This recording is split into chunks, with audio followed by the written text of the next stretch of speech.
Shaktimaan Putin ने America को लेकर एक ऐसा बयान दिया जिससे अब वो सुपर पावर नहीं रहा। उसकी बादशाहत खत्म हो गई है और उसकी पावर पर ब्रेक लग गया है। रूस यूक्रेन जंग के बीच पुतिन का यह बयान अमेरिका की इमेज पर एक बड़ा प्रहार है, क्योंकि पुतिन के बयान से अमेरिका की हर उस साजिश का पर्दाफाश हो गया जिसकी आड़ में वो हथियारों का सौदागर बना फिरता है। Президент Российской Федерации Владимир Путин. Искренне рад приветствовать.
वर्ल्ड वॉर की चिंगारी, सर्वनाश की तैयारी।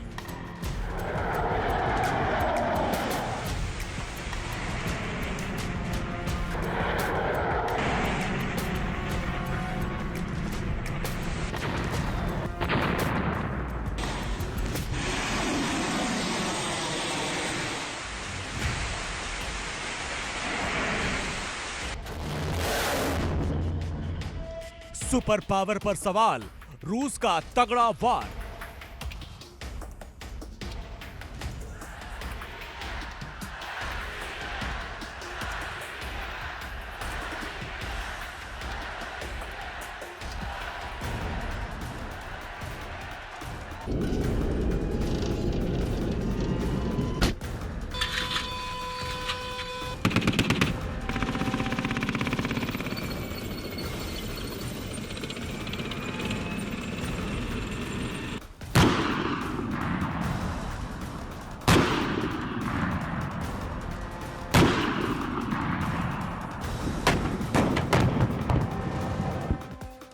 सनकी का ऑर्डर, स्टार्ट बारूदी चैप्टर।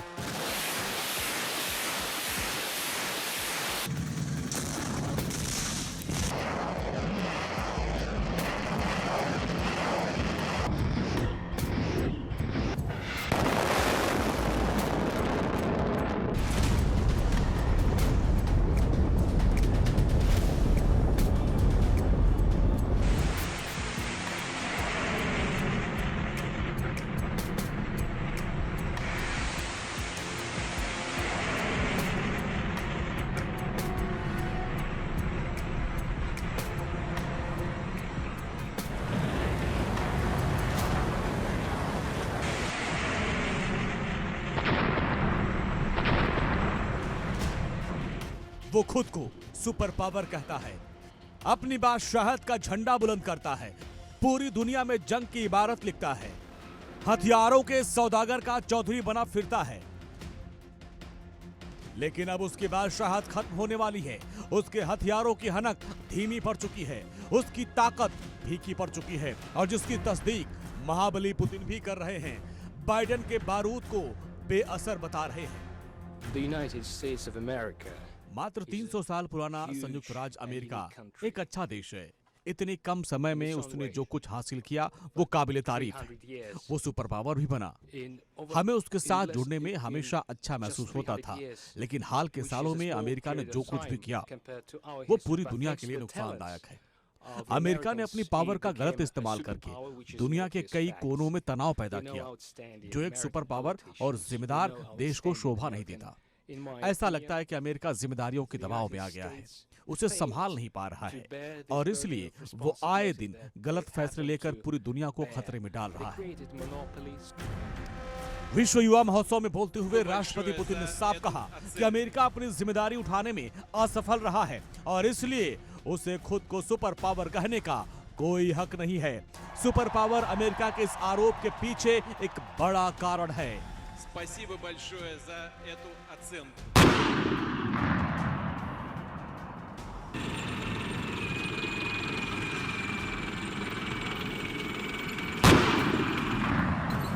वो कारण जो अमेरिका को दिन बीतने के साथ साथ कमजोर कर रहा है, उसकी बादशाहत पर सवाल उठा रहा है।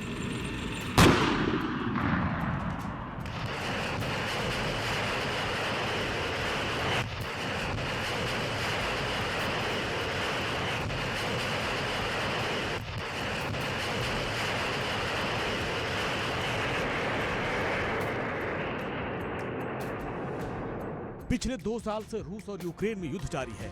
दूर दूर तक कोई परिणाम नहीं नजर आ रहा है।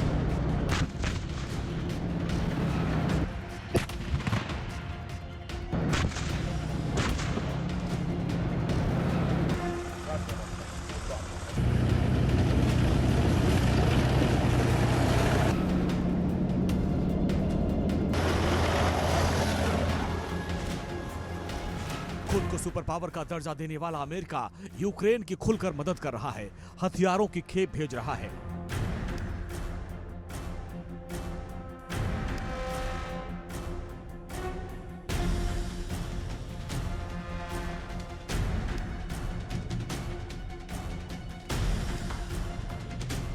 CIA जैसी ताकतवर खुफिया एजेंसियां भी जंग की प्लानिंग और प्लॉटिंग में यूक्रेन की मदद कर रही हैं। फिर भी अमेरिका वो नहीं कर पाया जो वो चाहता था। युद्ध अभी भी जारी है और रूस का पलड़ा हमेशा भारी रहा है।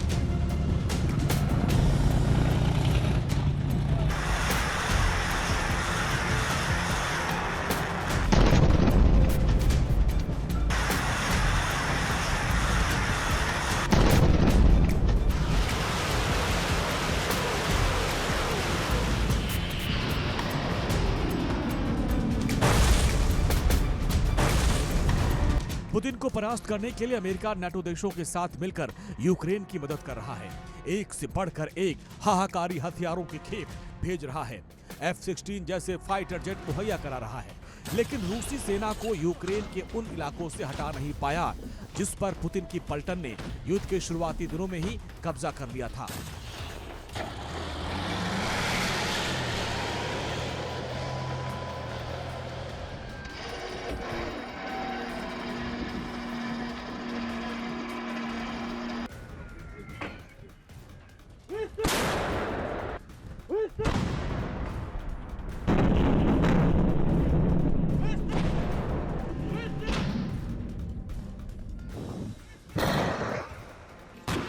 दुनिया भर में भले ही अमेरिका युद्ध की इबारत लिखकर चौधरी बनने की कोशिश करता रहा हो, लेकिन हर मोर्चे पर वो फेल होता नजर आ रहा है। दुनिया जानती है कि आपके पास ताकत आती है, पावर मिलती है तो आपकी जिम्मेदारी भी बड़ी हो जाती है, लेकिन ऐसा करने में अमेरिका पूरी तरीके से नाकाम होता नजर आ रहा है।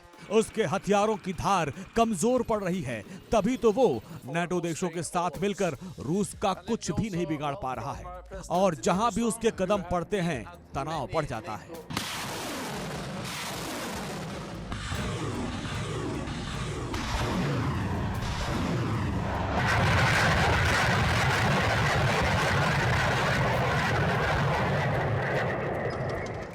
अजरबैजान और आर्मेनिया के बीच 1 साल से ठंडी पड़ी जंग की ज्वाला फिर से भड़क गई है। इजराइल और गाजा पट्टी की लड़ाई किसी से छुपी नहीं है। अमेरिका के साथ हथियारों की डील से तनाव इतना बढ़ गया कि चीन कभी भी ताइवान पर हमला कर सकता है। उत्तर कोरिया और चीन के निशाने पर है जापान। और इन सब में एक बात कॉमन है, वो ये कि अमेरिका इन सब मामलों में चौधरी बनने की नाकाम कोशिश कर रहा है। Здравствуйте, добрый вечер, дорогие друзья. Good evening, dear friends.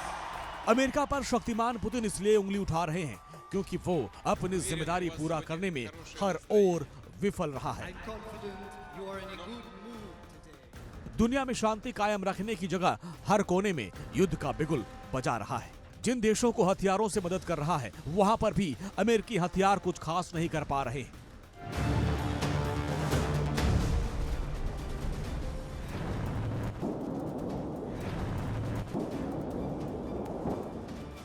हाल ही में रूसी सेना ने यूक्रेन का वो डिफेंस सिस्टम तबाह कर दिया जिसकी मदद से यूक्रेन रूस के हर वार पर पलटवार कर रहा था। हिमार्स नाम का यह अमेरिकी डिफेंस सिस्टम जंग में जेलेंस्की की बड़ी ताकत था।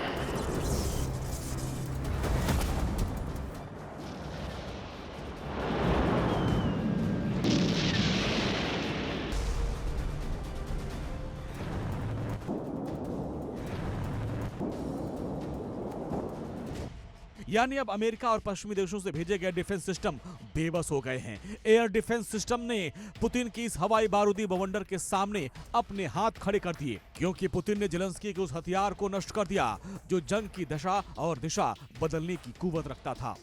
पश्चिमी मुल्कों से मिल रहे हथियारों के बावजूद जेलेंस्की की सेना पुतिन की पलटन के सामने बौनी साबित हो रही है।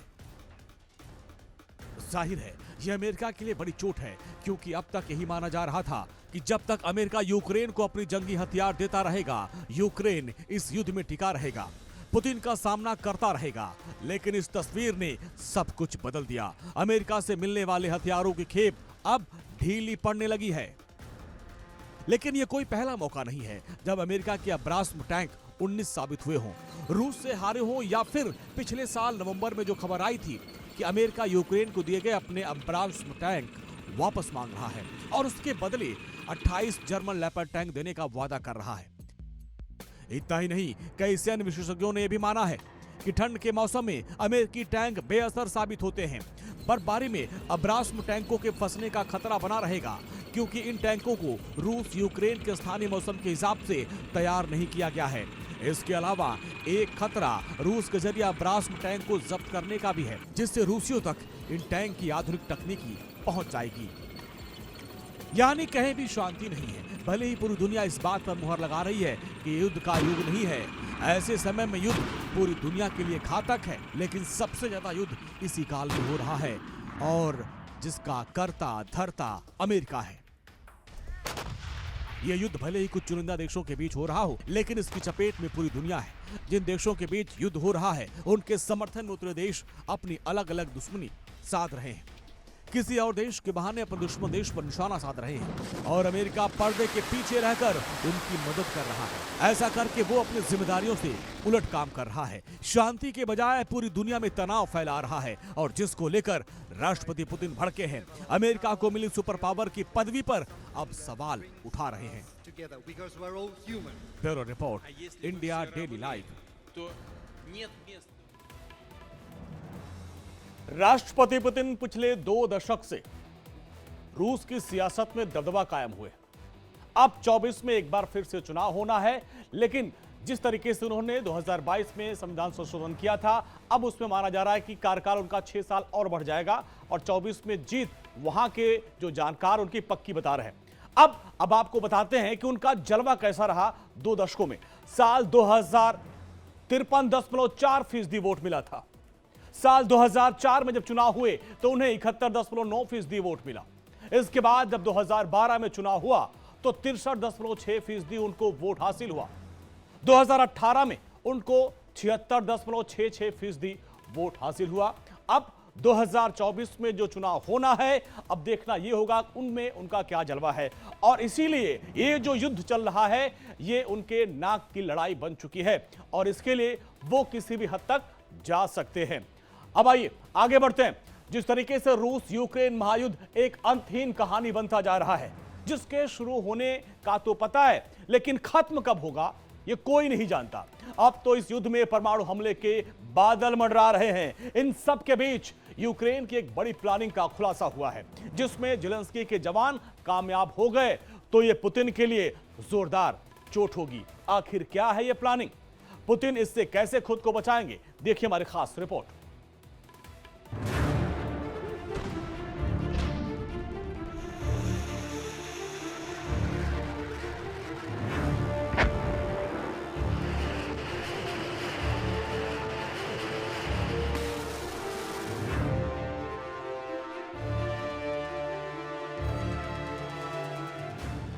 वर्ल्ड वॉर की चिंगारी, सर्वनाश की तैयारी।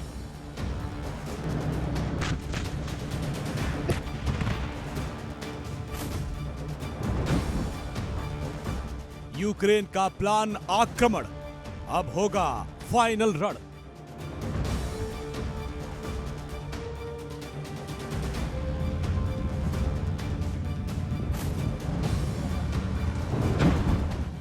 न्यूक्लियर वॉर का साया, बारूदी बवंडर गहराया।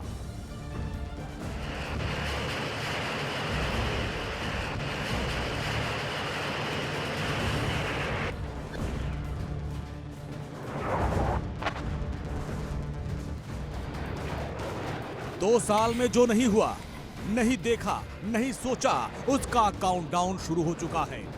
महायुद्ध के नए चैप्टर का अलार्म बज चुका है। इस जंग को फिनिश करने का टाइम स्टार्ट हो चुका है, क्योंकि अब आखिरी आक्रमण होने वाला है।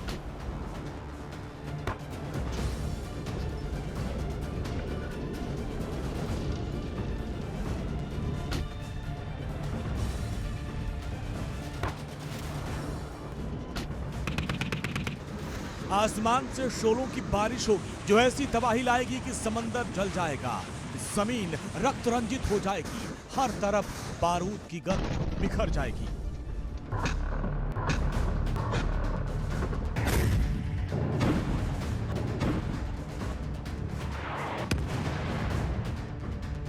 रूस यूक्रेन महायुद्ध दो लोगों की गलतफहमियों से शुरू हुआ, जिसका अंजाम अब लाखों को भुगतना होगा और आगे भी भुगतेंगे।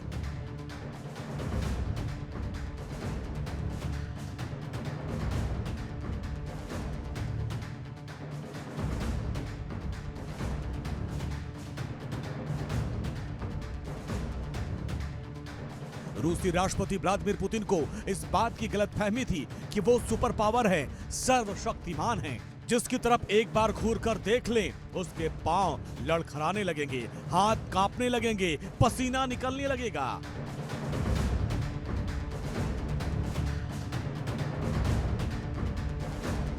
और इसी गलतफहमी में उन्होंने पहले यूक्रेन को धमकाया, और जब धमकियां बेअसर साबित हुई तो यूक्रेन पर हमला कर दिया, और वो भी इस गलतफहमी के साथ कि एक हफ्ते में कीव पर रूसी झंडा फहरा जाएगा, उनका कब्जा हो जाएगा।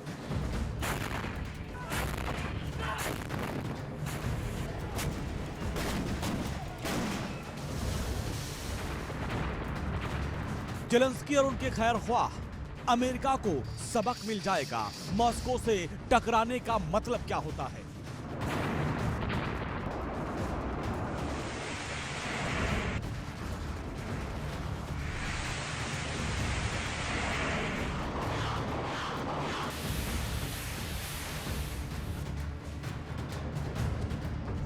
लेकिन रूस को अब पता चल गया कि वो जो सोच रहा था, जिसका अंदाजा लगा रहा था, वो इतना भी आसान नहीं है।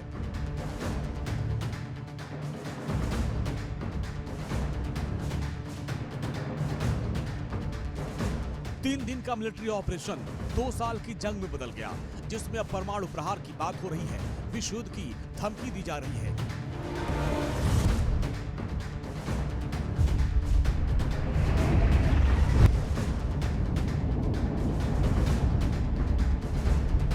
लेकिन राष्ट्रपति पुतिन ही गलतफहमी का शिकार नहीं थे, यूक्रेनी राष्ट्रपति जेलेंस्की भी गलतफहमी के शिकार थे।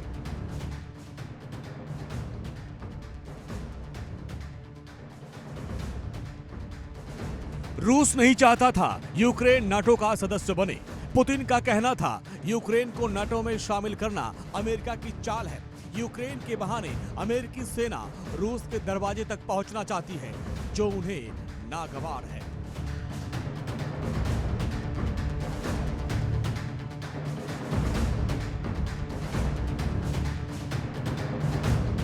रूस के लाख समझाने, डराने, युद्ध का भय दिखाने के बावजूद जेलेंस्की नहीं माने। वो नाटो में शामिल होने की अपनी जिद पर अड़े रहे, डटे रहे, और जिसकी बड़ी वजह थी एक गलतफहमी।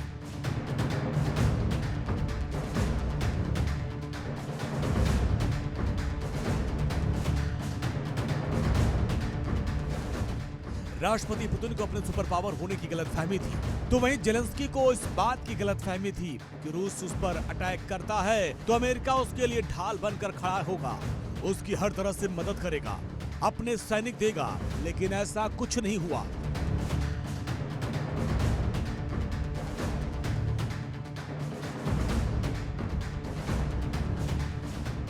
अमेरिका ने पुतिन की पलटन से लड़ने के लिए जेलेंस्की को अपने डेंजरस हथियार तो दिए, लेकिन युद्ध में सीधे उतरने से इनकार कर दिया। अपने सैनिकों को जेलेंस्की की जमीन पर उतरने से मना कर दिया। अब जब युद्ध निर्णायक मोड़ पर है, तो अमेरिका यूक्रेन को देने वाली आर्थिक मदद से भी हाथ खींच रहा है। जेलेंस्की की सेना के पास हथियारों की कमी हो गई है, जिसके चलते उन्हें उन मोर्चों को भी खोना पड़ा जिसे उन्होंने रूस से छीना था।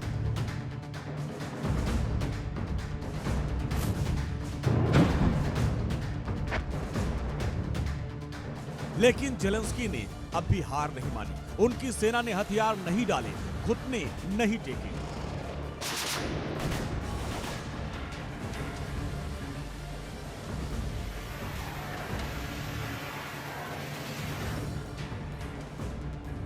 रूस यूक्रेन युद्ध को लेकर एक बड़ा खुलासा हुआ है। पता चला है कि जेलेंस्की के जवान रूस पर हमला करने की प्लानिंग कर रहे हैं।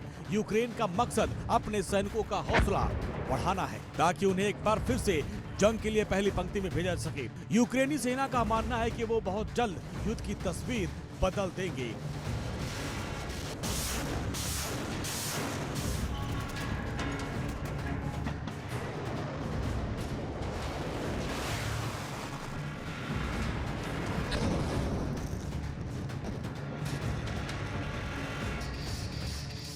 यूक्रेनी सेना जिस तरह रूस को मुंहतोड़ जवाब दे रही है, उसके वॉरशिप को ब्लैक सी का शिकार बना रही है, अपने ड्रोन अटैक से पुतिन की पलटन को चौंका रही है, उससे देखकर लगता है कि अब रूस ही नहीं, यूक्रेन भी पूरी तरीके से आर पार के मूड में है।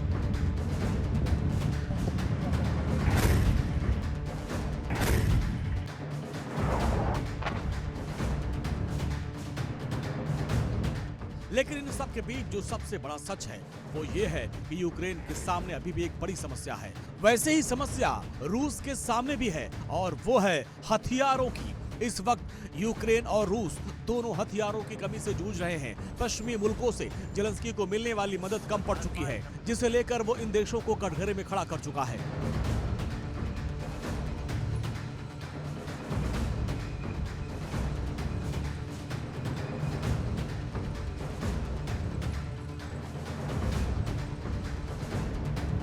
ये युद्ध रूस के लिए, आतंकवादियों के लिए निराशाजनक हो जाना चाहिए। उन्हें समझना चाहिए कि ऐसी शक्ति है जो उन लोगों को नष्ट कर देती है जो जीवन को नष्ट करना चाहते हैं, और ये हम सुनिश्चित कर सकते हैं। प्रत्येक भागीदार जानता है कि क्या आवश्यक है। खास बात इसे साकार करने की राजनीतिक इच्छा शक्ति है।